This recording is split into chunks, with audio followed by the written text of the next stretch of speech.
Hi, I'm David Plotz. I'm the CEO of CityCast, a podcast network that includes this show you're listening to, and also 12 other CityCasts in 12 other cities. And each one knows their city as well as your local team knows yours. So isn't it time we connected them? Don't you want to know how they're tackling their bike lane problems and housing challenges and sidewalk dog poop crises? That's why I'm hosting a new podcast called Your City Could Be Better. Because it could be. Every week, I'll chat with a different host in our CityCast network about what their cities are doing right and wrong, the weird things they're trying, and the surprising successes, so that we can all learn how to make our cities a little bit better.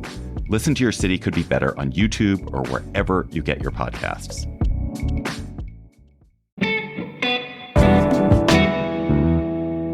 Today on CityCast DC, anyone paying attention to the DC mayor's race knows that for all the talk of affordability and crime, the stuff all mayors everywhere have to deal with, there's one central issue that's unique to DC, home rule. Today we're revisiting a conversation we had last year with Howard University's Robinson Woodward-Burns about what home rule is, how it happened, and how it might go away.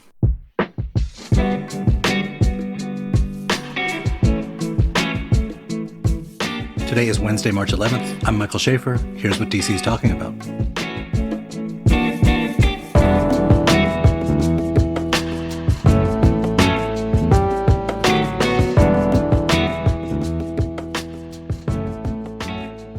Robinson, thank you so much for being here.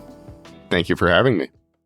So, the conversation these days about home rule is like, oh my God, we might lose home rule. And for most of my life, and I'm 51, it's been like, is this sort of insufficient version of home rule? How can we get rid of it and get statehood? So DC's conversation has gone in a very different direction. But I feel like, given the current moment of the real threat that home rule will disappear, can you just take us back for a second? What was it like before home rule? What was the system? How was Washington, D.C. governed? That's a great question. So the U.S. Constitution calls for the creation of a federal district under the Enclave Clause that gives Congress plenary or complete power over the federal district. The district was organized in 1790, and from this period between 1790 up to the year 1973, Congress exercised that authority, sometimes giving the district more discretion over its own affairs and sometimes giving it less discretion over its own affairs. So briefly in the 1870s, for example, D.C. was actually a territory on the path to statehood. When that territory went over budget with these kind of capital improvement projects, infrastructure projects, Congress took away territorial status. So there's been a kind of a long period in which Congress granted more power or less power to the district, often for partisan reasons. Members of Congress would give more power to the district and to its voters when they thought that those voters would support the majority party in Congress. And that happened back and forth all the way up to 1973 when the Home Rule Act was passed. And for the bulk of that time, after the end of the territorial experiment, it was this so-called commissioner system.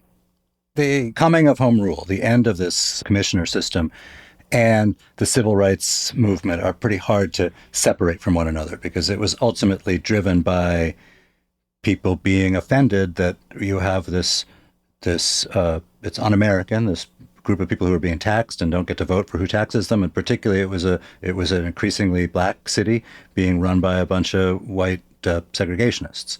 How did home rule get accomplished? I think that's a great question. So there's this period in the mid-20th century where there's a change in federal politics around the District of Columbia. Remember, Congress under the Enclave Clause has plenary authority over the district, so Congress is really what you want to look at. In Congress, there is, across both parties, a good deal of moderation. It's a period of very low polarization, and so there are pro-civil rights Republicans, and there's a pro-civil rights wing of the Democratic Party as well. Across the two parties, you can say that there's something like consensus for support for civil rights. It's the Democratic Party, especially in the 1960s, that drives this. But you'll note that the 23rd Amendment, which gives district residents the right to vote for president, was actually passed and championed by Republican President Eisenhower. And so this consensus across the parties in favor of civil rights reform brings us the 23rd Amendment. It's in the 1964 election that district residents are first able to vote for a presidential candidate. And then in 1967, the district gets its first appointed city council under Lyndon Baines Johnson. Now, still, there's this denial of the right to vote. In the 1960s, D.C., the proportion of the population that's Black is increasing, especially after the 1968 uprisings or riots. And so this kind of leads to the argument that the disenfranchisement is on the basis of race. And it is in 1973, with the passage of the Home Rule Act, that residents of the district get to elect that council as well as a mayor. So, I'll get to the civil rights piece of it, but one thing that sort of gets short shrift because it was sort of less dramatic than the civil rights implications. When it had a white majority, when it had a Black majority, either way, Washington was not very well governed. Like, the roads weren't that good and the schools weren't that good. We're talking about the pre-Home Rule period. That was part of the argument for Home Rule, that government works better when, the people in power can be unseated if people are pissed off about potholes. I think that's right. So we see the district going through phases in which it has more and less authority. In the antebellum period, in which Black people were wholly denied the right to vote, we actually see the same pattern happening. D.C. briefly had representation in the U.S. House, albeit as a kind of adjunct to the U.S. House representatives to Maryland and Virginia. D.C. got an extra seat that was appended to the Maryland delegation and one appended to the Virginia delegation. Congress took that away even when the district's electorate was entirely white. And so the story of kind of racial disenfranchisement can't explain the entire story of the district's disenfranchisement or push for enfranchisement. And often when Congress delegates more authority to the district, it's because it doesn't want to deal with the day-to-day struggles of governing a jurisdiction, which in the mid-20th century had nearly 1 million people. So by the time the Home Rule Act came about, this was one argument for creating a district government, was that governance by committee, with the 2 congressional committees plus the old commissioner system, it was just an inefficient way to run things. In contemporary debates, there is sort of a push, and we can talk about this, to repeal the Home Rule Act. I'm not sure members of Congress gesturing in that direction actually understand how much work it would put on their plate. So in the early 70s, they get Home Rule, and it's incomplete in the sense that, I think they didn't trust these Black people to prosecute crime. So they kept the U.S. attorney as the DA. Locals didn't get to elect a DA or have a DA the way that regular Americans do. But it was more or less run like a normal city for a time. And now that time, there's talk of it coming to an end. What would have to happen for Home Rule to be ended? Could Trump just end it like that with the fiat, as he seems to be threatening to, or would they have to pass a law? They would have to pass a law to do it constitutionally. The Enclave Clause is pretty clear that Congress, and only Congress, has plenary authority over the District of Columbia, such that repeal of the Home Rule Act would have to happen by congressional statute. Now, Republicans do have a razor-thin majority in both chambers. It's not clear whether they would actually have the numbers to pass a bill like that, especially if, under consideration, they understood the amount of work it would put on their plate in terms of reassembling those committees. Would it be subject to filibuster? Yep. And any form of normal legislation that's not related to, for example, budget carve-outs would be subject to a filibuster. And the Congressional Research Service said that, Home Rule, though it does relate to budgetary concerns, the Home Rule Act or a statehood bill would be subject to filibuster short of a rules change or creation of a new rule for an exemption. So with simple majority or even with a kind of filibuster threshold, I think it's unlikely to see an act like that passed. Now, that being said, Donald Trump effectively abolished the Department of Education, which has to be done by statute. Effectively, the way this might work if you wanted to abolish the district's government is to simply defund it, and we've seen a gesture in that direction.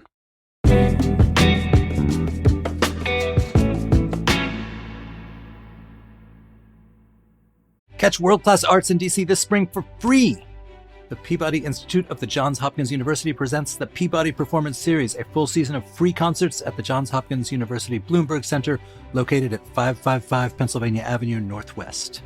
The Peabody Performance Series brings the artistry and innovation of one of the nation's leading conservatories to the heart of DC, with concerts and programs spanning jazz, classical music, and dance. On March 24th, experience the Dance Showcase featuring contemporary choreography by Peabody faculty and alumni.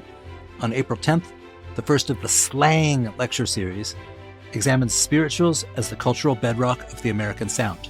led by distinguished visiting faculty artist Darren Atwater. Hear the Baltimore Jazz Collective's original compositions, arrangements, and swinging improvisations on April 17th. On May 1st, pianist Stephen Spooner presents Aspects of Liszt.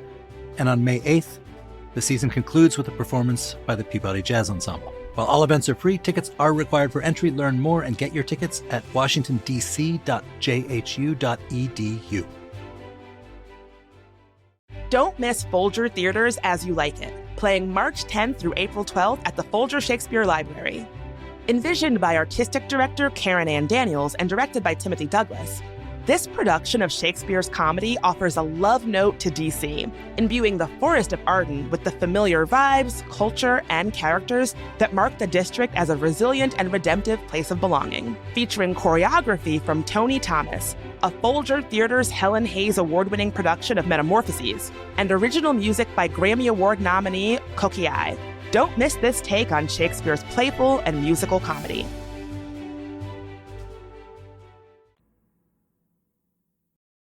So what can Trump do legally? Trump has two legal or constitutional routes to exert authority over the district. One is to take control over the district guard. Unlike National Guards in states, which answer directly to the governor, the National Guard in the District of Columbia answers through the Department of Defense to the president rather than directly to the mayor.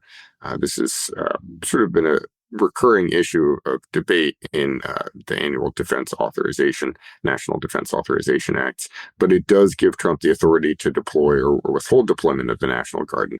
As we saw, this is pretty contentious. The second thing Trump can do is briefly, for a 1-month period, take control over the Metropolitan Police Department, DC's police force. And this is really reserved for emergencies. But we have seen Trump really pushing the sort of constitutional limits on emergency powers. Famously, he's claiming that tariffs can be passed as through emergency executive orders, really sort of stretching the limits of what's constitutionally possible. I think the last thing to note is that while there are these pretty strong legal restraints on what the executive can do in governing the District of Columbia, because Congress is controlled by this very slim Republican majority right now, the Republican Congress isn't really actively enforcing its constitutional powers. And I would not be surprised if Trump exceeded its constitutional powers in cracking down on the District of Columbia in ways that Congress was unlikely to contest. I don't think law is a really serious constraint against Trump in this case.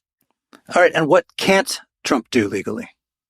Yeah, because the Constitution grants plenary powers over the District of Columbia to Congress, these are exclusive powers. It means that Congress has the powers to the exclusion of other branches, including the executive. So while Trump has these narrow powers to, say, control the DC National Guard or DC police forces, he doesn't really have the power to control day-to-day life in DC, at least legally, in ways that would, say, relate to beautification of the city, something he's talked about, or kind of broader questions of policing and crime. Those are really municipal concerns that fall to the district government. I don't think that would stop him from trying to exceed his constitutionally granted powers. Right. So Senator Mike Lee filed a bill July 23rd that would alter the Home Rule Act, effectively expanding what the federal government controls in D.C. Again, is that a thing that it's just going to die with a filibuster? Yeah, there are we might think of this as 3 levels of aggression or intensity in terms of rolling back the district's home rule rights. The first would be a wholesale repeal of the Home Rule Act by statutory legislation. Seems a little unlikely. A second option would be to reduce the district's budget authority. And we've seen some movement towards this in the U.S. House and a little bit in the Senate.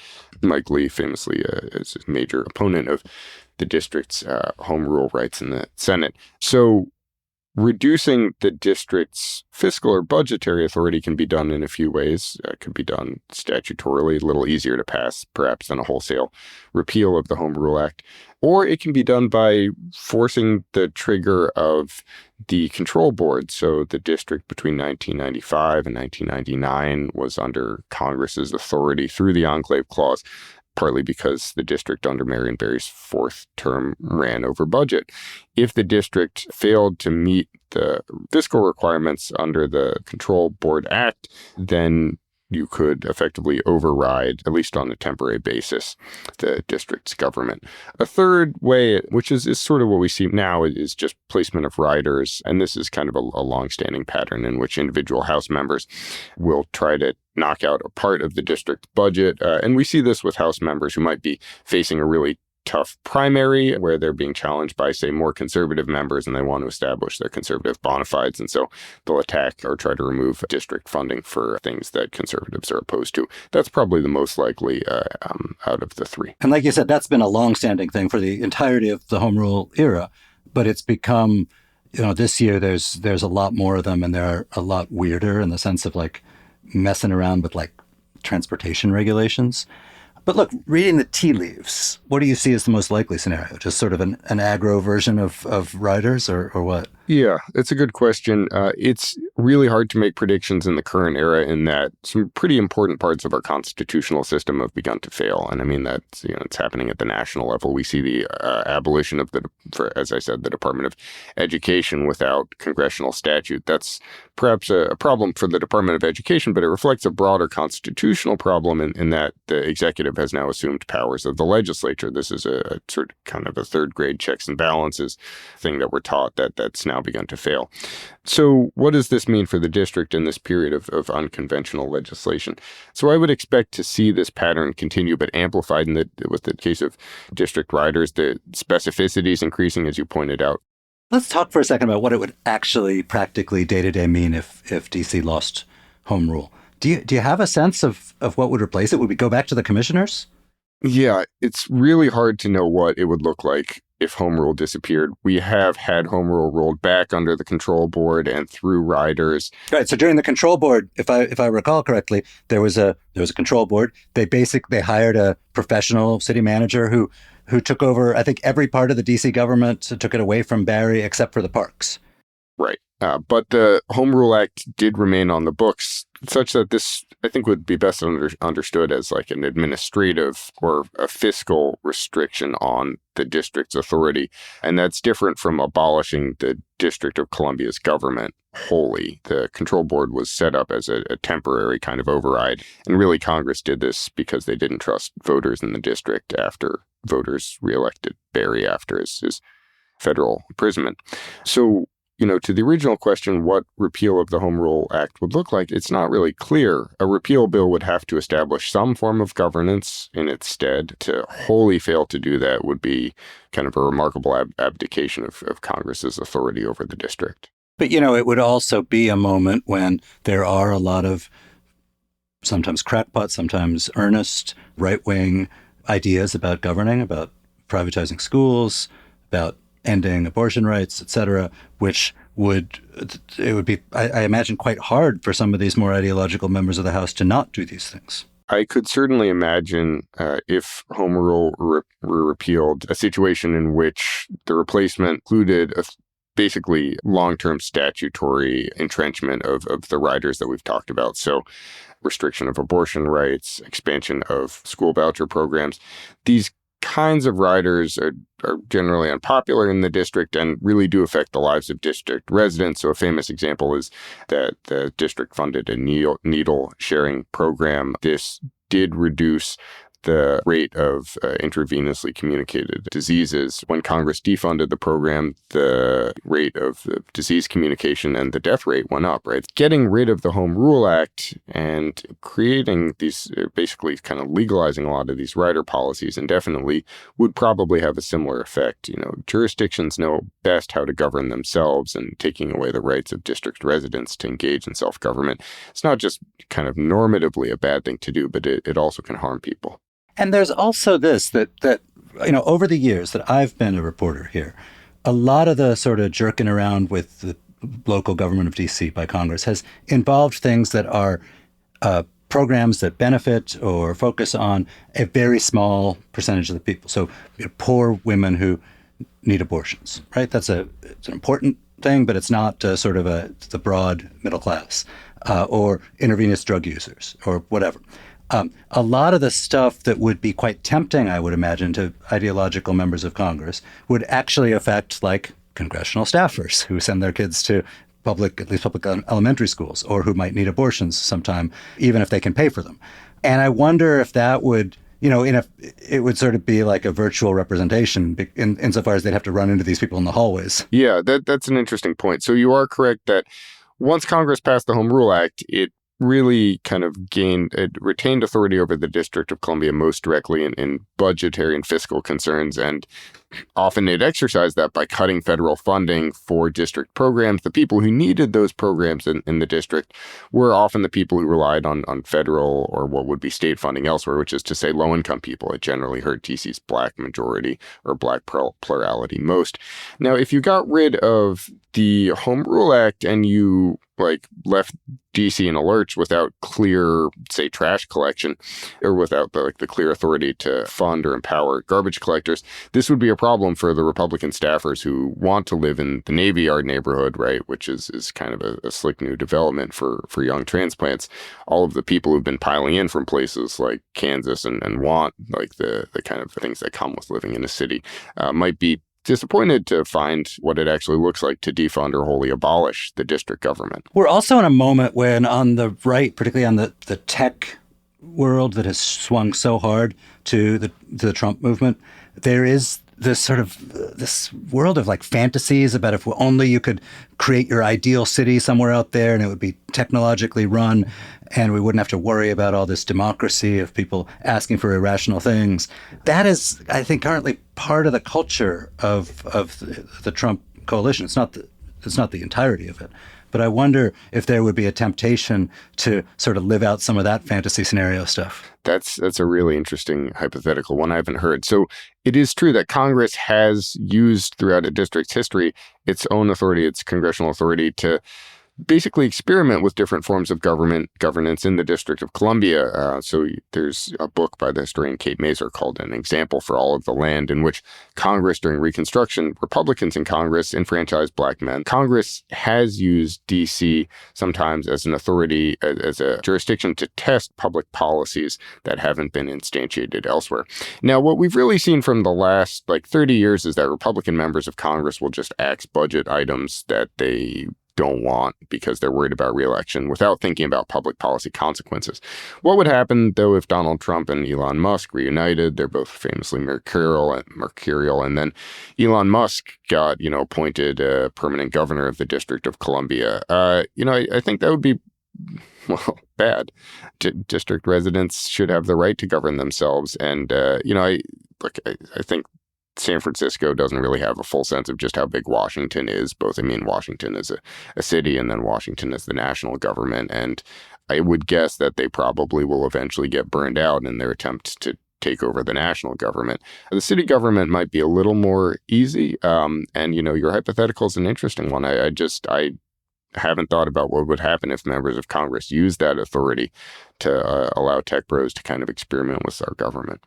So listen, you teach political science. I'm curious, what do you make of the way Mayor Bowser is handling this sort of unprecedented threat? What do you make of her tactics defending home rule? Is there anything in history that might inform what she could do? She is in an unusual place, right? So Trump's assaults on the rule of law in the United States are new. The United States has moved from a period of democracy into what political scientists call competitive authoritarianism. Our elections matter, but the power is so centralized in the hands of so few people that we now qualify as an authoritarian system. So it's really hard to know what to do and how to kind of contest these forms of government that are really new, this type of regime that's new in the United States. Bowser is in a difficult position. So you might say that, this is kind of hypocritical or capitulatory. The counterpoint would be that the district is solely and completely subject to the authority of Congress, that there, are not many legal forms of legal recourse that the district has, and that the courts have largely been hostile to claims from progressive petitioners, so that, even if Congress overextended its authority, courts probably wouldn't find in favor of the district. And then the final thing to note is that Congress, at least the current Republican Congress, really has abdicated its lawmaking authority to Trump, such that Trump, as an individual, really does hold all the cards and has extraordinary authority over or power over the lives of the 750,000 people who live in the district. Bowser is in a pretty tough spot in this sense. Whether she's handled it well or not, I'll leave to listeners. So do you feel like the statehood conversation, just to circle back to the beginning, is it just so far on the back burner that it's not even worth talking about? So Congress before last, Democrats had a trifecta, and the statehood bill passed the House. Biden signaled his intent to sign it. There were 46 senators signed on, and really you needed 4 more. 2 of them said that if they, and this is Kelly and King of Arizona and Maine, that if there was 50 votes in favor of it, they'd get on board. So the real obstacles just 4 years ago were just 2 people, Kristen Sinema of Arizona and Joe Manchin of West Virginia. There were only 2 votes that stopped statehood from happening. And had those 2 individuals been feeling a little bit different, we would probably now be talking about the inevitability of statehood and the sort of 230-year struggle that brought us here. Now, that didn't happen, and Donald Trump won. He won the election pretty narrowly in 2024. Republicans retook both houses of Congress very narrowly. But Congress keeps flipping back and forth, assuming that we continue to have competitive free elections at the national level, assuming that we have a competitive and free system. I think Democrats will get a trifecta again. I would say if you zoomed out, that we're closer to statehood than we have been in any other period. But again, there's no guarantee that that'll happen, right? That kind of remains to be seen. Right. And it's none of these people's top priority. Yeah. Democratic leadership, including Senate Democratic leadership, when they had the majority, didn't push for creation of two seats for the district, even though those would have likely been Democratic seats. Hey, Robinson, thank you so much for being here. Thank you for having me. It was an absolute pleasure.